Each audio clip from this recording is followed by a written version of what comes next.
Upaya yang dilakukan PT KAI untuk mendongkrak jumlah penumpang LRT dengan menerapkan tiket terintegrasi dengan moda transportasi lainnya seperti Damri dan Transmusi dinilai pengamat sosial politik Bagindo Togar Butar-Butar tidak akan berjalan maksimal. Menurutnya ada faktor penyebabnya, diantaranya ialah rute trip antara LRT, Damri, dan Transmusi saat ini relatif tidak saling terkoneksi.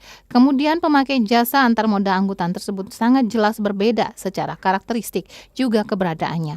Bagindo berpendapat irisan hasil sistem integrasi transportasi perkotaan akan semakin tidak jelas, lebih memberi manfaat kepada angkutan publik yang mana. Oleh karena itu, saran yang paling tepat juga efektif ialah dengan membentuk tim optimalisasi operasional LRT Palembang yang berunsurkan PT KAI, DJKA, Pemprov, Pemkot, DPRD, akademisi, PHRI, dan Asosiasi Pengusaha Industri Kreatif. Saya melihat kebijakan yang dirumuskan beberapa hari terakhir itu belum efektif dan belum menjawab untuk meminimalisir kerugian yang diperoleh oleh operasional LRT sejak dioperasionalkan setengah tahun terakhir lebih. Tolong dicari alternatif yang lebih efektif, sebab itu belum menjawab permasalahan. Karena permasalahannya bukan persoalan terintegrasi atau bukan, LRT itu akan maksimal atau optimal operasionalnya.